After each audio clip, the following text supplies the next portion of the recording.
Hola, buenas tardes a todos. Vamos a entrevistar hoy a una gran mujer que admiro muchísimo.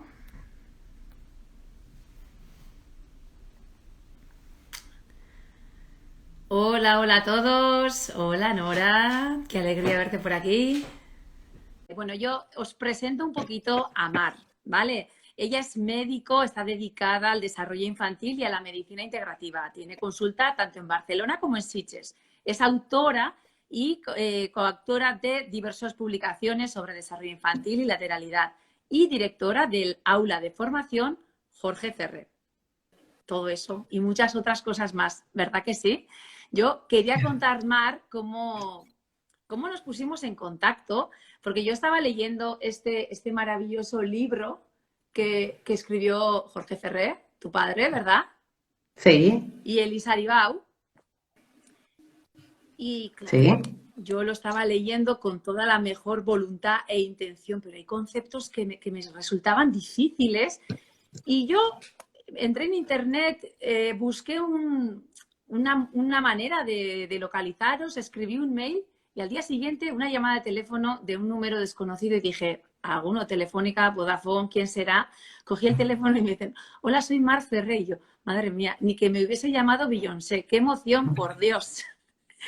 Entonces, vaya por delante mi admiración y mi agradecimiento bueno, a tu cercanía, a tu querer compartir y eso, las gracias por poder también tenerte aquí en este directo para contarnos cosas tan interesantes como el desarrollo infantil, que ya nos podemos hacer una idea de lo que es o intuirlo por lo menos, pero esto de la lateralidad que está como bueno, lo oímos bastante, sea en el cole, sea algún Ujú. terapeuta.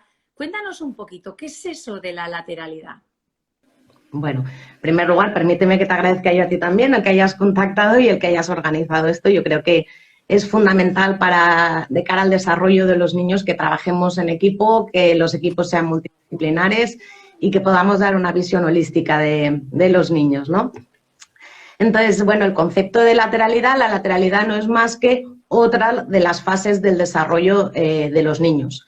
Hay que tener en cuenta, y es fundamental para mí, el contemplar que los dos hemisferios cerebrales son absolutamente complementarios, tienen que trabajar como una unidad, eso es un requisito previo, pero luego sí que es cierto que cada uno de los dos hemisferios se va a especializar funcionalmente, va a tener unas funciones determinadas y por tanto van a funcionalmente ser algo diferentes, pero complementarios. De ese concepto de asimetría funcional es de donde surge el concepto de lateralidad, Ajá. ¿no? Habitualmente oímos por lateralidad, por definición de lateralidad, oímos pues el brazo que utiliza un niño para escribir o el pie con el que chuta. Para mí es un concepto mucho más complejo, ya que parte de la distribución funcional de esos dos hemisferios cerebrales y, bueno, pues además añadir que para mí es fundamental que dentro de la evaluación de una lateralidad se tenga en cuenta también pues el ojo director, el oído dominante, ¿vale? Muchas de las descripciones que podemos encontrar de forma sencilla no tienen en cuenta esas rutas de entrada, ¿no? No tienen en cuenta el ojo, la mayoría de ellos, y casi ninguna tiene en cuenta el oído. Ujú. Yo, antes de poder contactar contigo aquí, mientras estábamos esperando, les comentaba a los que ya estaban en la sala que yo tengo la inmensa suerte de trabajar con optometristas comportamentales Uh en -huh. México, con podoposturólogos, con fisios y demás. Y sí que cuando me falla algún paciente, pues yo me meto a investigar porque soy muy curiosa y es un mundo que me fascina. Y Uh siempre las oía pues preguntar, les dan al niño un teléfono para que a ver a dónde dirigirían, ¿verdad? ¿Cuál es su oído dominante? O hacen pruebas para ver cuál es el ojo dominante, el pie, -huh. la mano, evidente. Y yo siempre tenía la duda, claro, sí hay algo dominante, pero en la boca sí que en mi manera de entender la odontología, lo que Uh queremos -huh. es que haya una masticación unilateral alternante. Es decir, que seamos capaces de usar ambos lados. Entonces, era por eso también que comenzamos esta conversación tú y yo, ¿no? Más a nivel de ¿interesa que en la boca también haya un lado más dominante o lo de unilateral alternante está bien?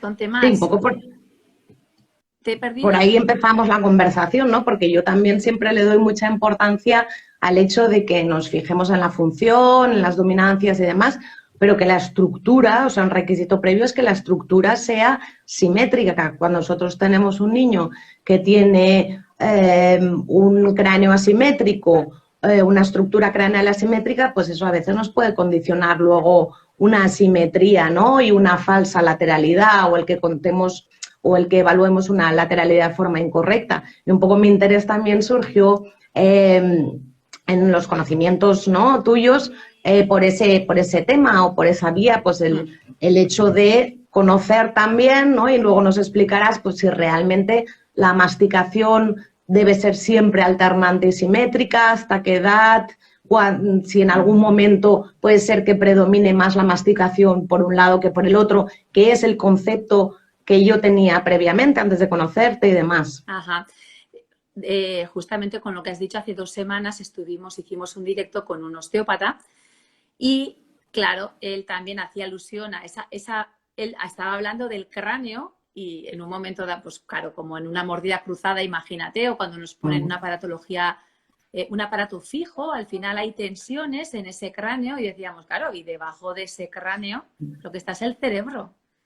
Entonces, claro, o sea, esa importancia de las fuerzas que vaya recibiendo y de todo ello. Pero bueno, estoy empezando a divagar.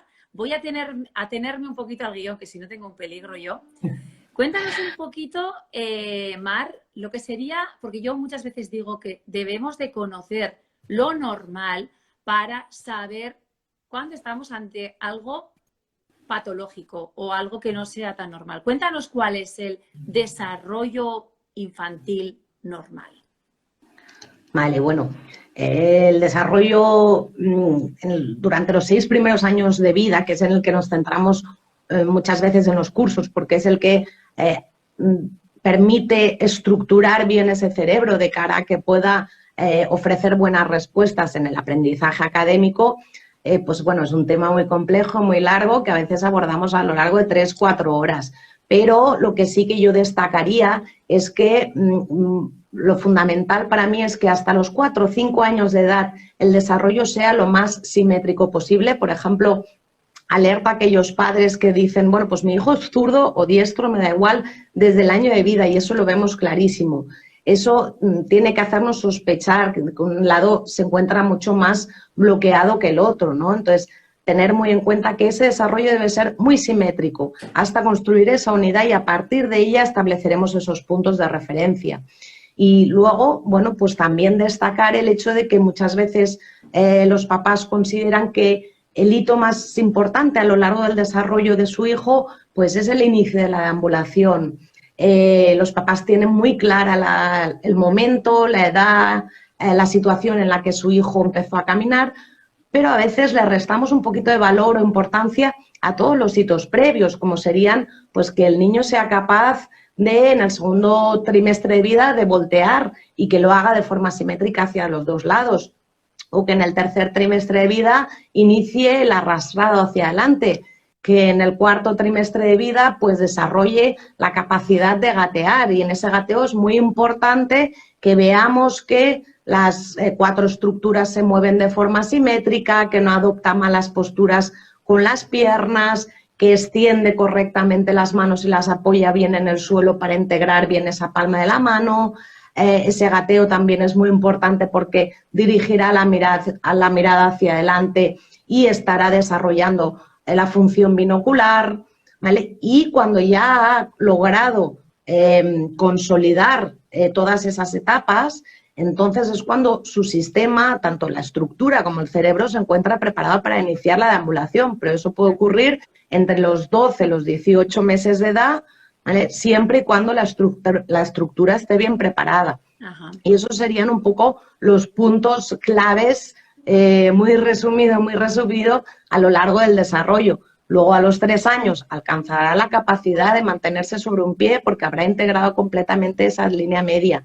Y a partir de ahí, podemos empezar a observar alguna tendencia a utilizar más un lado del cuerpo, el otro, pero insistir en el hecho de que hasta los 4, algunas veces 5 años, eso debe ser, esas dos estructuras que conforman el cuerpo deben ser muy simétricas. Y hablamos siempre, insisto, en unas edades de referencia, ¿eh? Claro, claro. Luego está el que, claro, cada niño es un mundo, ¿no? Y tenemos que contemplar, pues, el niño que ha nacido en diciembre, prematuro y es mucho más inmaduro, debemos contemplar eso y corregir la edad.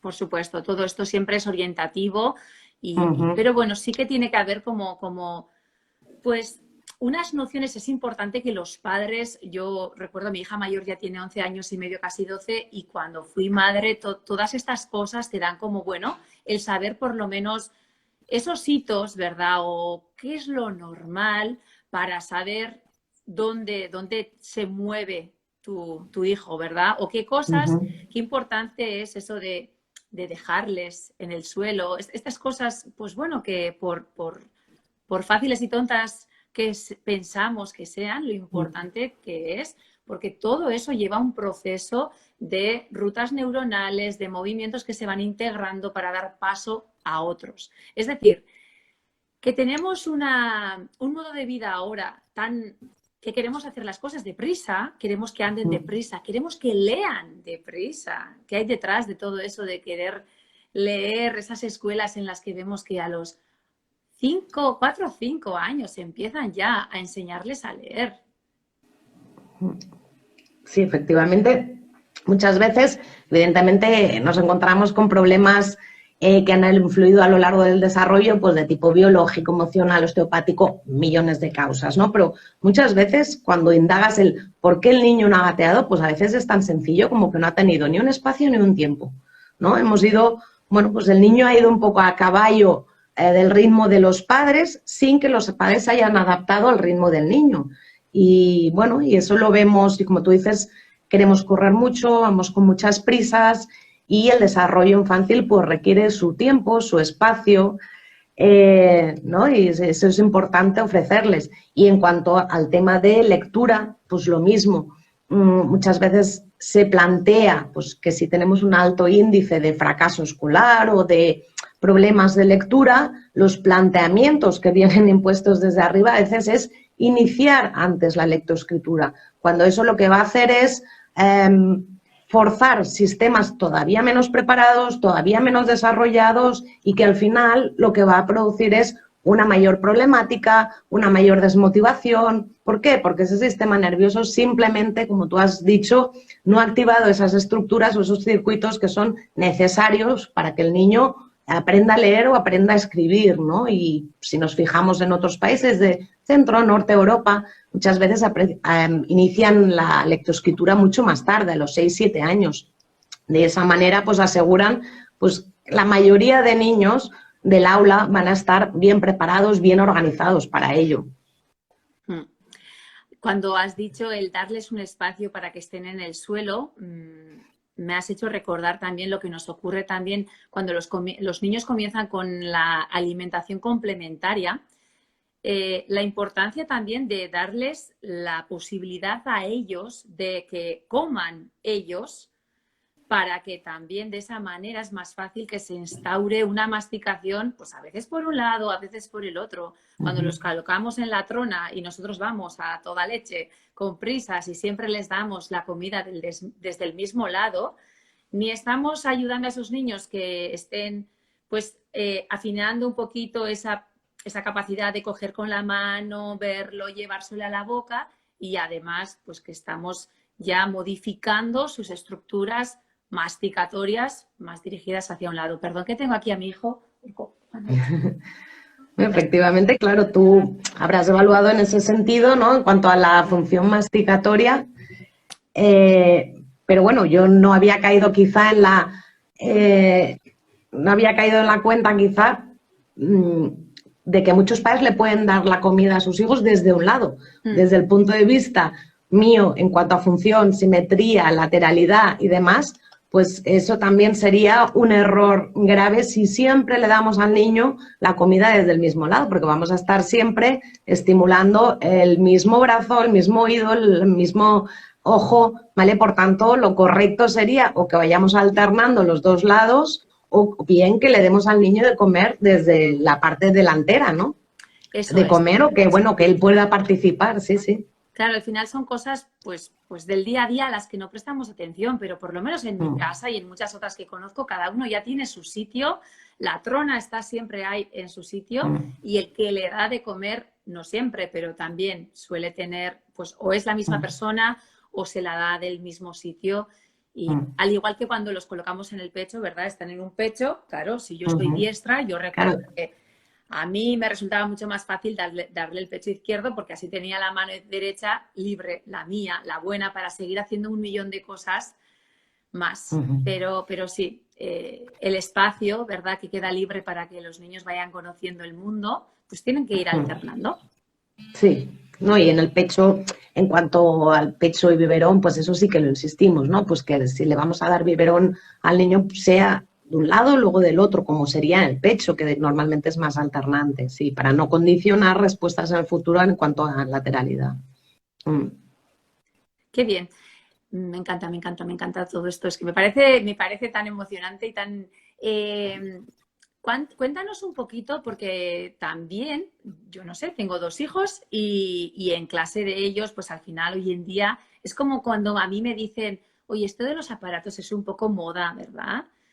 Lo mismo, o sea, ¿cuántas veces escuchamos ahora pues la dislexia, trastornos de déficit de atención, hiperactividad? Pues eso, la lateralidad cruzada. Eh, Cuéntanos un poquito, Mar. ¿Esto ha habido siempre? ¿No se ha diagnosticado bien hasta ahora? ¿Ese fracaso escolar que hemos visto pues toda la vida puede que hubiese algo de esto detrás? ¿O realmente nos encontramos ante una situación que por X o por B esté condicionando un caldo de cultivo que tengamos más niños con más necesidades? Claro, evidentemente hace 40, 50 años recibían otro nombre. Era el niño que fracasaba en la escuela, no se llegaba a diagnosticar, ¿no? Y, bueno, pues no servía para los estudios o como quieras llamarle. Evidentemente, en el momento que aparece un nombre, una etiqueta, un síndrome, a partir de ese momento sí que es el auge o que se empieza a diagnosticar mucho más. En cuanto a dislexia, trastornos de atención, es verdad que existen dislexias primarias, trastornos de atención, hiperactividad primarios, pero que muchos de ellos, en el fondo lo que son es síndromes, es decir, un conjunto de signos y síntomas que sí, que pueden cuadrar con la sintomatología que me está testando un test, pero que obedecen a causas muy diferentes, ¿no? Y que muchas veces el detectar cuál es la causa o cuáles son las causas que se encuentran detrás de esa sintomatología nos va a ayudar y nos permite abordar el trastorno, realizar un tratamiento causal y, por tanto, mucho más eficaz que no únicamente un tratamiento sintomático cuando no encontramos esa causa. En ambas entidades, dislexia y trastornos de atención, muchas veces detrás nos encontramos con problemas de organización lateral o problemas de organización de bases prelaterales, visuales, en algunos casos problemas de procesamiento auditivo, ¿vale? Y que bueno, pues que es importante detectar esas situaciones y aparte, pues bueno, que el tipo, una vez más, el tipo de educación o de desarrollo que están recibiendo hoy en día los niños, pues al final supone un caldo de cultivo entre no tener ese espacio, ese tiempo y el abusar mucho más, cada vez más, pues de esas tablets, esos dispositivos electrónicos que restan tiempo de, pues bueno, estar en espacio libre, realizar un desarrollo motor estupendo en un parque, en un campo, ¿no? Y esas posibilidades de desarrollo motor han ido disminuyendo y eso también es un caldo de cultivo para que luego puedan aparecer esas dificultades. Incluso, esta es una pregunta, o sea, sin saber la respuesta, te la pregunto a ti porque tú eres la profesional, pero cuando los niños, vemos niños bebés que ya están en un momento en el que tienen que esperar o que queremos que estén quietos y ves a los niños con la tablet, con el móvil de los padres, su cerebro también está adelantándose pasos que no debería de adelantarse o no. Es decir, cuando Yo vemos a creo un que niño más... tan pequeñito que ya está haciendo cosas que pues igual no debería de hacer todavía. Yo creo que más que adelantar pasos, está creando lagunas de información en su cerebro porque no está aprovechando, ¿no?, lo que tendría que estar haciendo en ese momento. ¿Vale? Se está saltando un paso, pero en el sentido de que no va a consolidar lo que tiene que consolidar en ese momento. Y por tanto, pues bueno, va a ir desarrollándose, pero a lo mejor puede presentar alguna laguna de información que se va transmitiendo de una etapa a la otra. Claro. Está forzando un sistema visual que no está preparado. Hay que tener en cuenta que la Sociedad Española de Pediatría lo contraindica absolutamente antes de los 2 años. Yo ampliaría ahí un pelín, pero hasta los 2 años aquí en España está contraindicado y en algunos países del centro de Europa hasta los 3 años.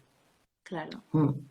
Claro, porque lo que explicabas ahora también, o sea, cuando el saltarse pasos a veces significa que tus neuronas, ¿verdad? Yo perdóname la comparación, pero cuando me imagino el cerebro así virgen, vamos a decir, yo me imagino como Madrid cuando la Filomena, o sea, todo nevado y vas abriendo caminos, ¿verdad? Entonces, a veces, si abres un camino que no toca, entonces te pierdes otros recovecos maravillosos que te llevarían a otros sitios y que son necesarios para para otras cosas que tienes que hacer en la vida.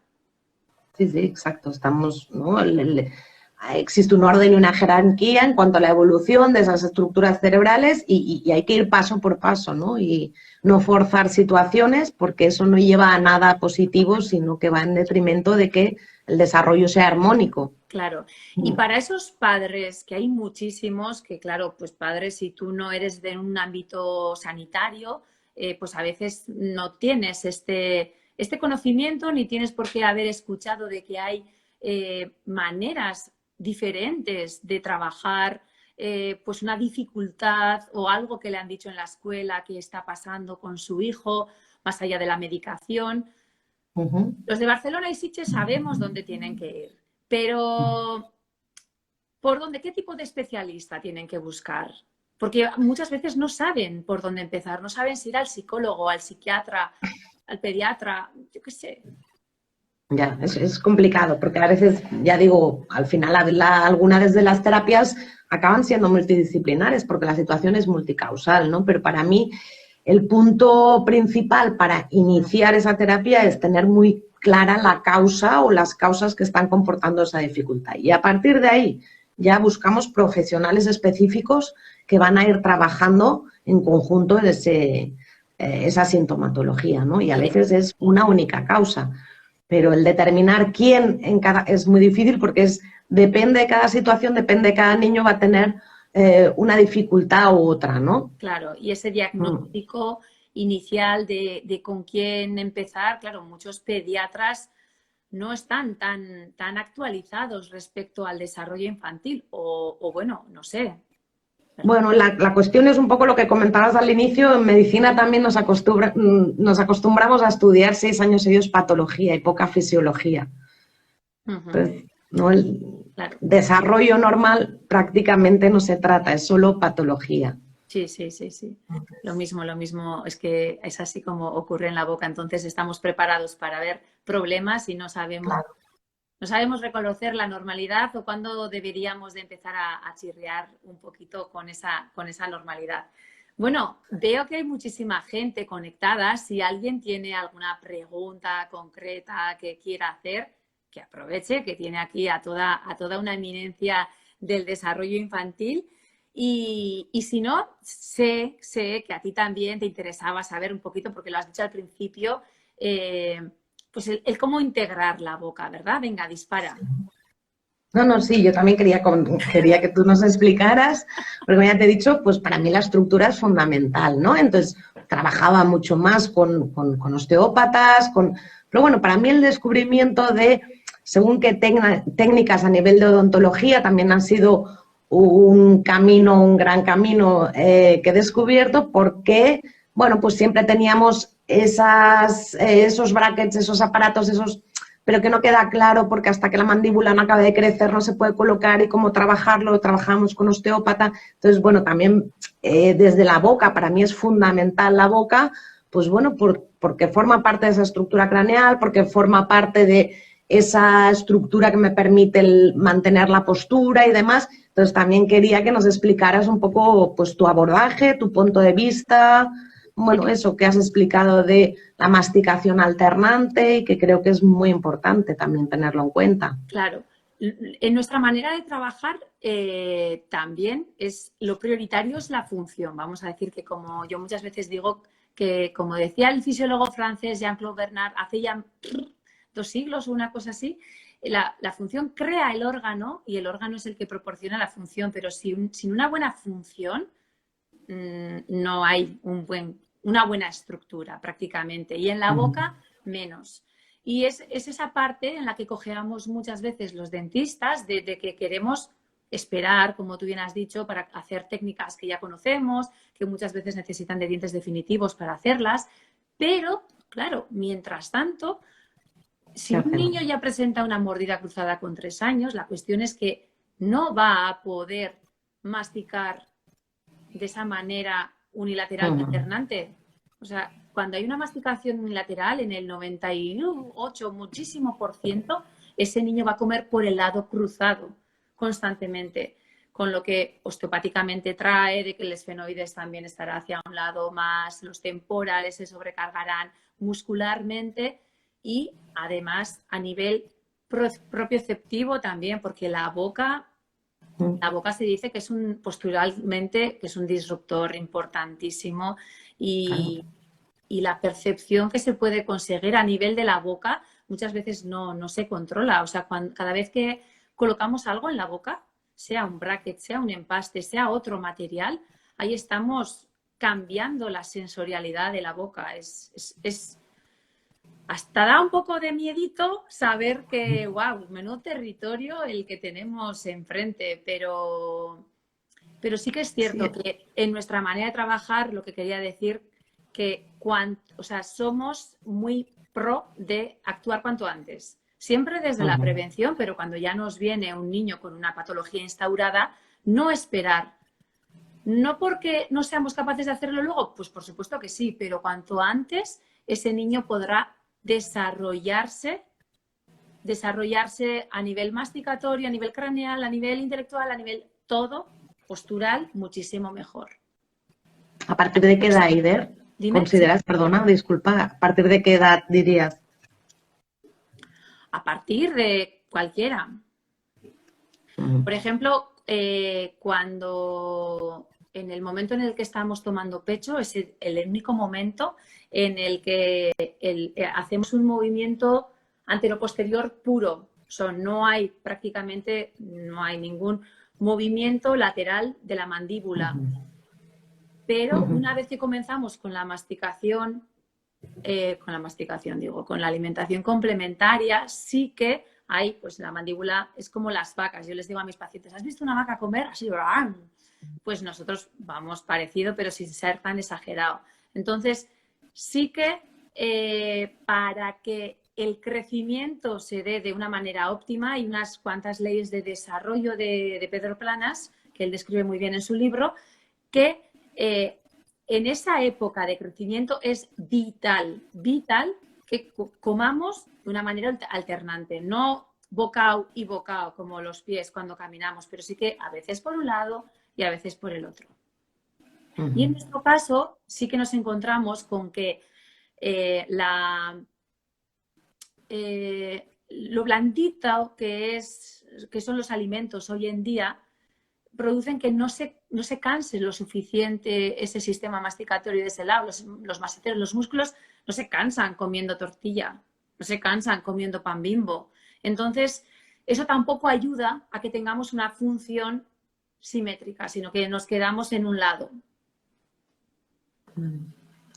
¿Y lo correcto es mantenerlo siempre simétrico o llega un punto en el que puede haber más una tendencia por un lado o por el otro?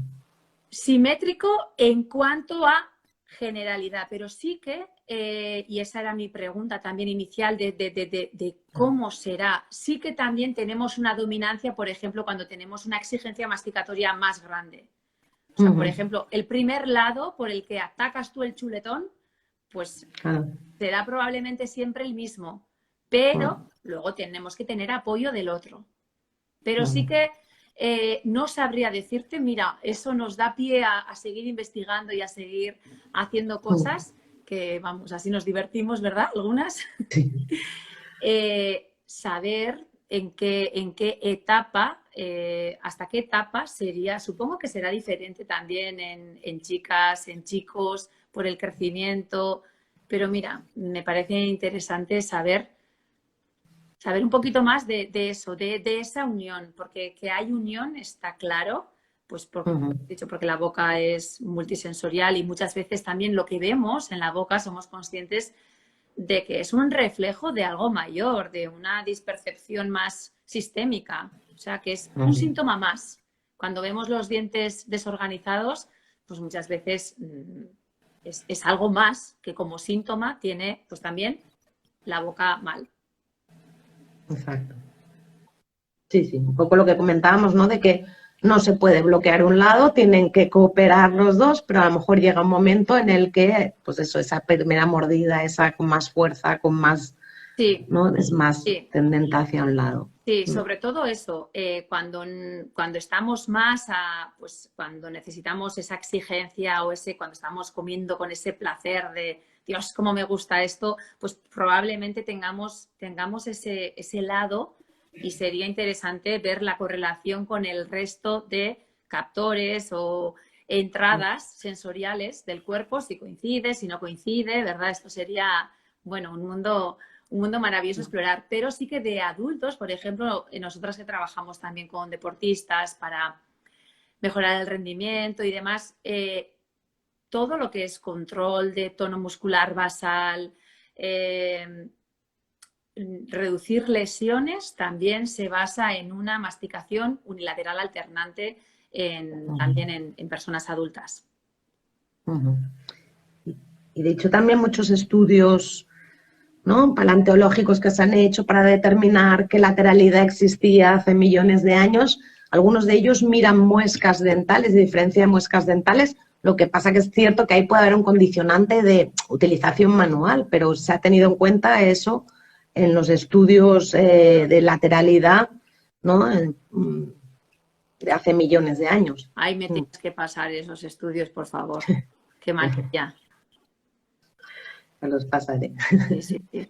Me parece un mundo súper interesante. Bueno, parece que la gente no se anima a hacer preguntas, lo tendrán todo clarísimo o están como tan wow como yo, con los ojos abiertos, que no les da ni para hacer preguntas. Pero bueno, que quede claro que quien quiera, o por supuesto, como esto quedará grabado, descargar, ya veré si soy capaz de descargarlo, Mar, porque una tiene sus taras también a nivel tecnológico, pero lo intentaré. Bueno, estás más avanzada que yo, más evolucionada que yo. Pero sí que cuando lo vean, si lo ven en diferido, que se pongan en contacto conmigo en mi perfil o en el tuyo, que es Marferre Desarrollo Infantil, ¿verdad? Para trasladarnos cualquier pregunta, que estaremos encantadas de solucionarla. Y a nivel de si hay algún terapeuta, maestro, osteópata, dentista, optometrista, lo que sea, que quiera seguir investigando, porque ahora es maravilloso porque tú tienes en esa aula virtual de la que hablaba yo cuando te he presentado, tienes cursos online. Sí, Cuéntanos. exacto. Ahora hay un curso de lateralidad. Sí. Y en ese curso de lateralidad también está dirigido a esos. No es tanto como para padres, como decíamos, que también los hay, pero igual un poquito más dirigido a personas que trabajan con niños o bueno, no sé. Sí, más profesionales de la educación, de la terapia, sí. Sí, en estos momentos hay optometristas, osteópatas, maestros, maestras. Mira, alguien ya que se anima a hacer preguntas. Una pregunta, ¿una boca desordenada sería síntoma de algo emocional? Pues las emociones también están súper, súper relacionadas con la boca.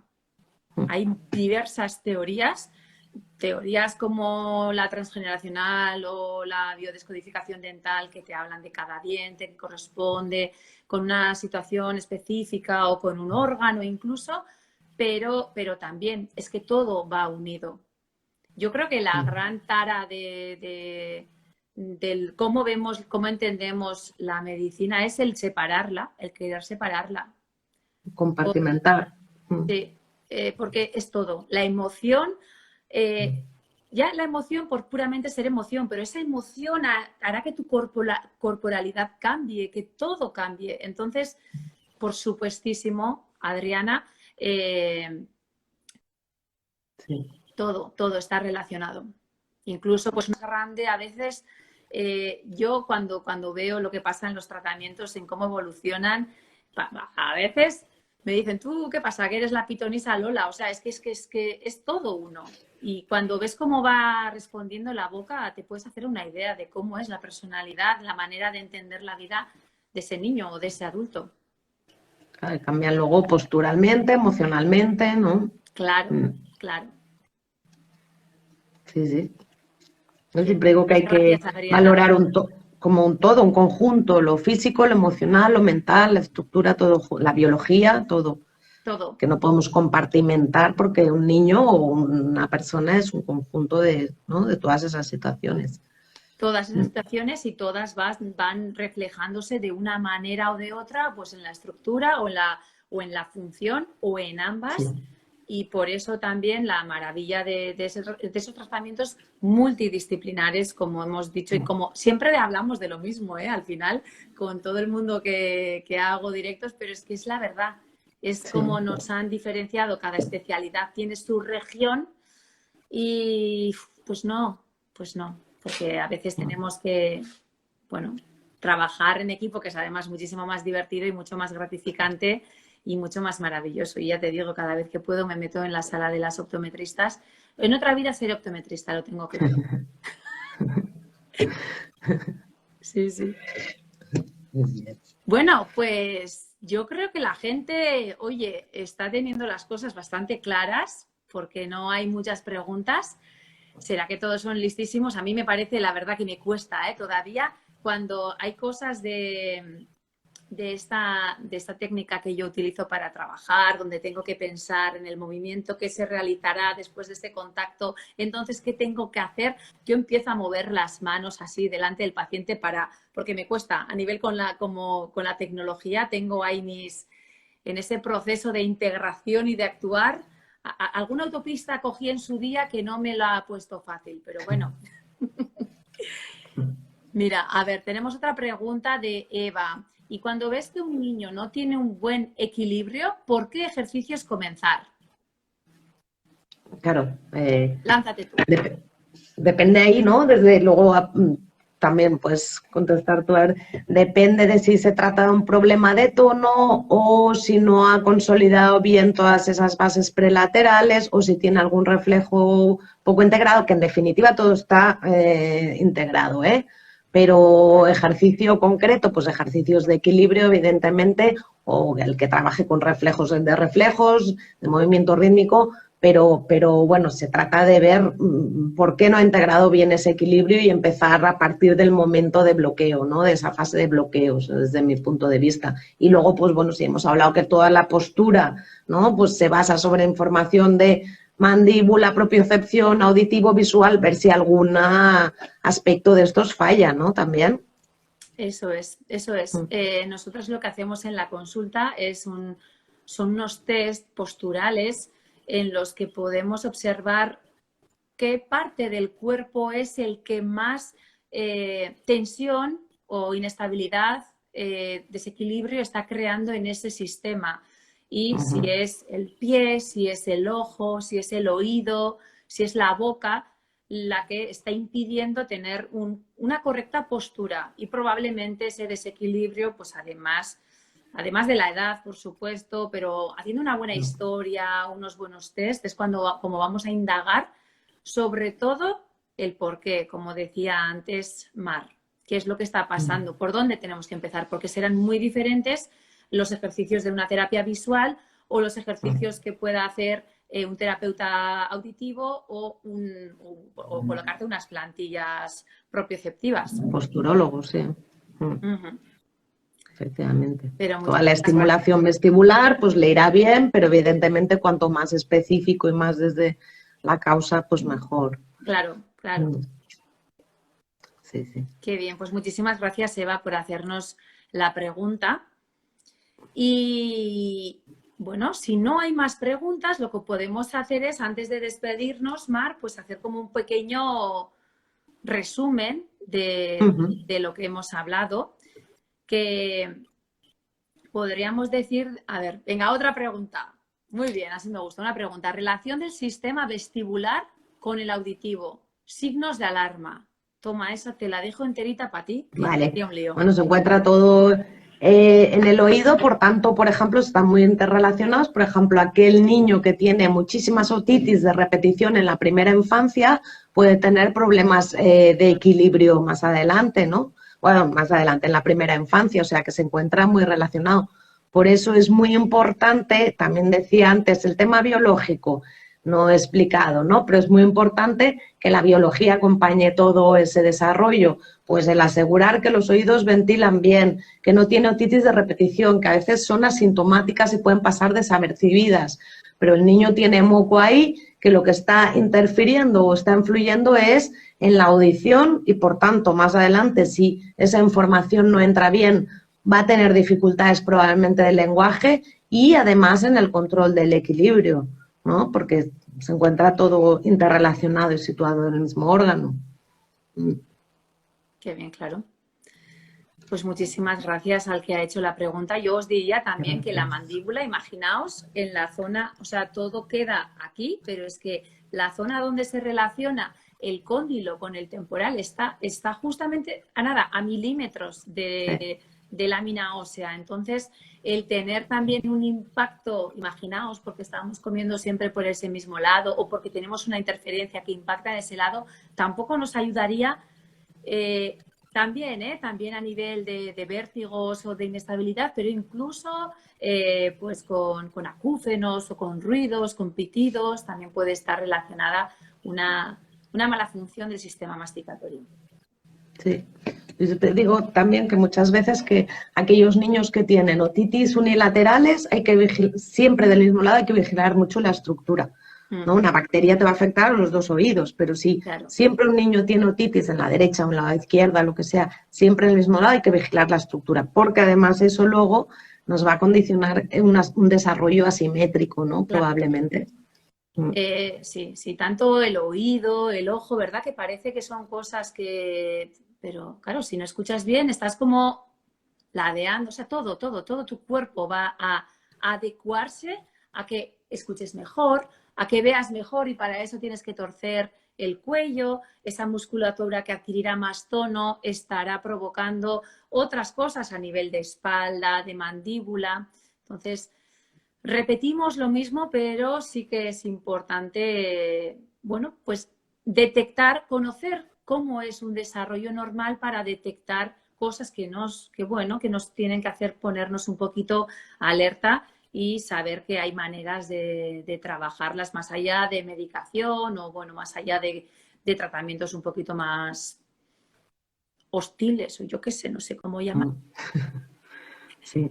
Y luego otra cosa muy relacionada también con el oído sería la respiración. Normalmente cuando tenemos algún problema de, pues bien por mocos, otitis o lo que sea, generalmente no hay un cambio de presión entre el exterior y el interior del cuerpo. Y eso ocurre porque tenemos la boca abierta. Y ahí se nos complica todo también. La respiración nos daría para otro directo entero. Sí, los que son ventiladores o respiradores orales, ¿no? Que suelen tener mucha más problemática de mocos de vías altas, ventilación de oídos, atención a lo mejor en el futuro, ¿no? Sí. Esto de que se dice, cuando un profesor, si recordáis el típico, porque en mi clase había, y en la vuestra, la de todos supongo que también, el que el profesor decía, ¿estás en la luna de Valencia? Pues normalmente tenía la boca abierta. Sí. Sí, efectivamente. Que suelen Genial, tener bueno, problemas pues de escucha. sí, a ver si alguien más se anima a hacernos alguna pregunta y si no, nos haces así como modo de resumen otra vez, en plan, porque hay gente que se ha ido uniendo más posteriormente para que no se queden con lo de la lateralidad, ese concepto de que escuchamos a veces de, ay, que me han dicho que tengo la lateralidad cruzada del niño, no sé qué. Vale. No hemos... Pinceladita Sí, breve para acabar. no hemos comentado tampoco los tipos de trastornos laterales, que para mí, 4 puntos, ¿no? Pues sería, sí, sería, pues por ejemplo, el que presenta una lateralidad tardía, pues llamamos lateralidad tardía que el niño que habiendo cumplido los 5 años, habiendo ya iniciado lectoescritura, todavía no está bien definido, ese va a tener muchos problemas de inicio de lectoescritura. Y luego están pues todos los cruces laterales que nos podemos encontrar, viso manual, audio manual, ¿no? Que los circuitos son más complejos, la información tiene que dar muchas más vueltas hasta llegar al lugar donde debe elaborarse y por tanto pues pueden tener fugas de información, lentitud en el procesamiento, dificultades atencionales, de rendimiento académico. Son esos niños que muchas veces hacen inversiones al leer o al escribir. Esas inversiones pueden ser normales, fisiológicas a los 5 años, pero a partir de los 6 ya hay que mirar o indagar qué es lo que ocurre porque el niño sigue haciendo inversiones. Y luego estaría el campo de la lateralidad contrariada, que es el niño que tiene un diseño, por ejemplo, de zurdo y se desarrolla como diestro, o al revés, por el motivo que sea, que es pues una situación más compleja, más difícil de organizar y más lenta en el tiempo, ¿no? Madre mía, me quedaría horas escuchándote, Mar. Claro, muchas veces nos encontramos con que estos niños que pueden tener una lateralidad no integrada, no me acuerdo ya del nombre de la segunda fase que has dicho, que claro, tienen como una lentitud de procesamiento o que tardan un poquito más o pueden tener fuga de información y esos niños muchas veces se detectan más tarde porque pues bueno, si son habilidosos, tienen recursos, van compensando, no se nota, hasta que llegan a una exigencia académica igual un poco mayor, en la que ya dicen, mira, tío, o sea, tengo que dar muchas vueltas y me estoy cansando de tanta vuelta. ¿Hasta qué edad podríamos trabajar esa lateralidad de una manera, pues bueno, si alguien tiene un hijo ya un poquito de otra edad más preadolescente o adolescente, si todavía podríamos ayudarle o no? Sí, efectivamente, pues el sistema nervioso siempre es plástico. Cuanto más pequeño, más joven es el niño, más plasticidad, pero evidentemente hemos tratado hasta adultos, con lo cual no hay una edad límite para tratar esas situaciones. Sí que hay una cierta edad, pues un niño adolescente, un chico adolescente, que a veces son edades complejas para llevar a cabo de forma regular un tratamiento, una terapia y demás, pero el poderse tratar se puede tratar.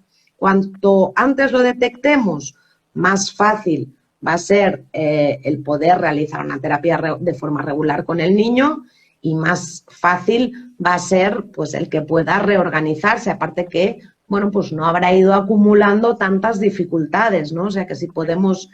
Yo siempre le doy mucha importancia a la prevención en medicina, sería muy importante el poder hacer una buena prevención y el poder evaluar pues, a los niños que van a empezar lectoescritura y realmente ver si cada uno de ellos se encuentra bien organizado, bien preparado para ese inicio de ese aprendizaje, porque ahí es muy fácil, bastante sencillo el poderlo reorganizar, ayudar. Sí. Más adelante es posible, pero tardaremos más tiempo y el niño habrá acumulado muchas más dificultades, ¿no? Sí, aquí por ejemplo sí que hay centros, conozco varios centros, bueno, y por ahí seguro que también, que hacen como un screening en primero de primaria para bueno, dar a conocer a esos padres por lo menos que bueno, que en algún caso pueda haber algo que dificulte su vida escolar, porque al final hoy en día... la realidad es que si tienes alguna dificultad en ese ámbito, en otros muchos, pues bueno, puede que no te pase nada, pero si académicamente tienes alguna dificultad, fuga de información o lo que sea, la vida se te puede complicar. Sí, de hecho, a veces los padres acuden algunas veces no por una sintomatología directa derivada del trastorno de lateralidad, sino a veces por problemas o emocionales o conductuales, ¿no? Indagando, explorando y demás, obtienes que, bueno, pues en el fondo detrás de esa situación emocional, ese problema emocional o ese problema conductual en el aula, lo que sea, existe un problema de desorganización neurofuncional que lo que lleva es que el niño fracase ante sus aprendizajes, no se encuentre motivado y su vía de escape ¿no? Sea portándose mal, o su forma de destacar, si no puede en lo académico, sea pues portándose mal en el aula, o bien que a nivel emocional esté desequilibrado, ¿no? Ansiedad, pesadillas, tristeza por ese tema. Claro, yo recuerdo en una conversación con las optometristas y con las chicas que hacían la terapia auditiva, el simple hecho de tener en cuenta muchas veces el dónde se colocan dentro del aula. Un niño, imagínate, que pues tiene esas fugas de información, decimos, porque no tiene la lateralidad bien integrada, y tiene un ojo dominante que está al lado de la ventana, preciosa ventana con vistas al parque, y la que la lleva a la profesora o la pizarra no es su ojo el mejor de los dos, pues se nos puede complicar también la historia. Fíjate qué tontería.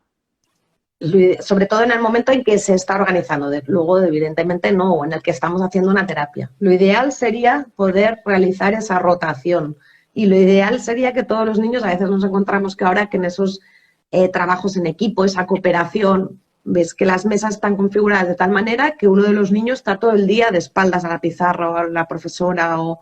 Entonces lo ideal sería que todos pudieran estar de alguna manera mirando hacia adelante, pudiendo cambiar de lugar, porque el lugar céntrico es el idóneo, pero claro, para irlo rotando. Claro. Sí. Nos preguntan por aquí, Mar, que ¿cómo puedes percatarte de que tu hijo tiene una dificultad? Muchísimas gracias por la pregunta. Vale, normalmente va a dar síntomas o bueno, en el colegio nos van a alertar que hay una dificultad en el inicio del aprendizaje de la lectoescritura o bien que el niño tiene dificultades académicas de algún tipo. Normalmente es esa la situación que nos alerta sobre, bueno, pues el que hay un trastorno de organización de base o lateral. Pero como ya digo, a veces son síntomas indirectos que deben hacernos explorar esa organización lateral, esa organización neurofuncional, pues esos síntomas que hemos comentado a nivel emocional o a nivel conductual, pero a veces también nos podemos encontrar con niños con menor habilidad psicomotriz, con dificultades para el deporte, probablemente ahí también hay una dificultad en desarrollo de base, o incluso en alguna ocasión problemas biológicos, ¿no? Por ejemplo, un niño pues que con un desorden lateral tiene que cumplir las expectativas del colegio, se esfuerza, saca sus notas bien, pero tiene unas dermatitis muy importantes. ¿Por qué? Porque el sistema nervioso lo que está haciendo es descargar por la piel, ¿no? Entonces, a veces, bueno, pues cualquier problemática de tipo académico, de tipo conductual, emocional, física, lo que sea, debe hacernos el que indaguemos pues cómo está el desarrollo, cómo se encuentra la organización lateral, cómo está el terreno emocional, cómo está el terreno físico para abordar la causa. Y en cuanto... Sí, perdona, dime. No, sigue. Y en cuanto al tema lateral específicamente, pues bueno, aquellos niños que les cuesta empezar la lectoescritura o que llega un momento, como decías antes, que, bueno, ese sistema le permita seguir hasta primero o segundo, pero cuando aumentan las exigencias, ahí ya empieza a fracasar, ¿no? A disminuir el rendimiento. O que hace inversiones, como hemos dicho, letras y números al revés, más allá de los 6 años, o que tiene problemas en matemáticas, ¿no? Eso también serían síntomas a tener en cuenta. Lo que te iba a preguntar, Mar, es que antes de ese proceso de lectoescritura, de primaria, 5 o 6 años, en casa también, como hemos dicho, en ese desarrollo de, imagínate, que un niño que llega a los, no sé, me estoy columpiando igual, pero a los 10 meses y no ha volteado, cuando eso tiene que darse de una manera más precoz, a los 4 o 5. Esas cosas también nos tienen que poner un poquito alerta de vamos a consultar por qué no está volteando. O si un niño... pues eso, no tiene como ninguna apetencia por el movimiento, o vemos que no se balancea, que no hace esos giros de así ponerse como, ¿verdad? Sí, exacto. El niño que veamos que en esos periodos de tiempo que hemos comentado antes no ha alcanzado el movimiento que tocaría a esa edad o que no tiene ningún interés por el entorno, se ha acostumbrado a estar sentado, no tiene interés por explorar ese entorno, o el niño que al final de un primer trimestre, a los 3 meses, al final no ha acabado de lograr unos ritmos más o menos estables de alimentación, de sueño, de todos esos aspectos nos tienen que alertar para poner una solución antes de que eso lleve a un problema del desarrollo mayor en el futuro, ¿no? Que a veces es muy cómodo, bueno, a mí no me ha pasado, ¿eh? Tengo 2 hijos y ninguno de los 2 me ha salido de estos tranquilotes que dices, qué maravilla, yo no podía ni tomar un café con mis hijos, o sea, pero que alerta a niños tan buenos, entre comillas, de que no se mueven, este no me da nada de guerra. Pues bueno, pues igual tendríamos que ver por qué no está dando guerra. Sí, efectivamente, sí. ¿No? Y ponerlos en el suelo, bueno, pues jugar con ellos en el suelo. Muchas veces también tenemos que ser los adultos, los padres, que bajemos al suelo a jugar con ellos para que no tengan un excesivo interés por nuestro plano y se pongan demasiado pronto de pie. Entonces es importante darles esos espacios y buscar esos espacios, y a partir de pues el segundo mes ponerle a pequeños ratitos en el suelo, evidentemente al principio sin llegar a que se irrite, unos minutitos y lo cogemos. Pero luego, conforme avanza el tiempo, pues su espacio, la mayoría del tiempo que está despierto, debería estar en el suelo, más que en una sillita, en una maxicosi, en una hamaca, Eso deben ser momentos puntuales, pues estamos haciendo la cena, evidentemente, pues para tener controlada la situación podemos sentarlo en la tronita un momento, pero el máximo tiempo que el niño esté despierto, en la medida de lo posible, debe estar en el suelo, jugando, explorando, manipulando, etcétera. Genial. Dicen por aquí que muchas gracias por la explicación. Gran profesional la doctora Ferré. Por supuesto, Gracias. no traemos aquí a cualquiera. Hombre, a la creme de la creme. Bueno, pues para ir cerrando entonces, yo creo que podríamos cerrar todos los directos de la misma manera, que es la importancia de conocer la normalidad para poder detectar aquello que se sale un poquito, que está tomando visos de patológico, para cuanto antes tratarlo, porque las cosas cuando son pequeñas pues son muchísimo más fáciles para solucionar y crean menos problemas, que ya hemos visto que en este entorno los problemas académicos, sociales, emocionales de los niños pueden verse muy involucrados. Nos hacen otra pregunta. Lo ideal es que hasta los 5 años usen ambas manos para todo, ¿no?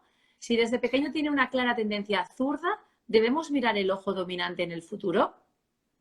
No, si desde pequeño tiene una clara dominancia zurda, lo que hay que hacer desde pequeño es estimular el lado derecho, que probablemente no lo tenga tan incorporado, lo tenga más bloqueado. O sea, tenemos que lograr que ese desarrollo sea simétrico, estimulando el lado que se encuentra bloqueado. Y a partir de los 5 años vamos a determinar o explorar su lateralidad. A partir de los 4 aproximadamente sí que podemos ver una tendencia, ¿vale? Pero no antes. Al año, a los 2 años, a los 3 años, el niño debe ser simétrico, ¿vale? Y descartar pues una asimetría funcional, que deberemos estimular el lado que menos utiliza. Como hablábamos antes, una asimetría posicional, pues que siempre le esté dando y estimulando el mismo lado, por ejemplo, cuando le dan de comer, o una asimetría estructural a nivel de cráneo, boca y demás. Claro, claro. O es que me estoy imaginando situaciones diferentes de que has visto o lo que sea, pues al igual que hemos comentado, esa situación de la trona, pero si el niño tiene el típico balancín, hamaquita, y se pone mientras el resto de la familia está viendo la tele y siempre en la misma posición, pues igual también está estimulando siempre el mismo oído, el mismo ojo. Entonces, ir alternando, al igual que yo digo lo mismo con la comida, pues ir alternando para que esos estímulos nos vayan entrando por ambos lados del cuerpo y tener esa simetría bien organizada para luego ya coger opciones que toque en cada momento. Exacto. Ay, qué Sí, bien. sí. Qué a gustito. Bueno, pues Mar, lo dicho, repetimos que si alguien tiene alguna respuesta, se ha incorporado tarde, esto va a quedar grabado, lo vais a poder ver desde el principio. Y si tenéis cualquier duda, nos preguntáis tanto a mí, si me lo hacéis a mí, yo le transferiré la pregunta a Mar, y Mar también pues tiene su perfil, marcerre.desarrolloinfantil, y recordad también, para quien sea profesor, yo qué sé, cualquier terapeuta que quiera investigar más, logopeda, optometrista, y quiera tener un conocimiento más amplio de todo esto, que es súper interesante, podéis consultar sus cursos en Aula Ferrer, Aula Jorge Ferrer, aula virtual. Repíteme, por favor, para que quede claro. Es Aula de Formación Jorge Ferrer y la web para los cursos es desarrolloinfantilferrer.com. ¿Vale? Perfecto, perfecto. Pues muchísimas gracias de nuevo, Mar, por tu profesionalidad, por tu generosidad, por tu dedicación. Ha sido un placer y nos quedan pendientes varios estudios que vamos a hacer por ahí. Investigar, sí, sí. Oh, sí. Qué bueno. Pues nada, me despido y muchas gracias a ti, Eider. Ha sido un placer, perdonarme por el inicio. Eider lo ha organizado muy bien. Muchas gracias, Eider, ha sido un placer. A ti, hasta otra. Vale, venga, hasta luego. Adiós a todo el mundo, muchas gracias a todo el mundo. Gracias. Adiós.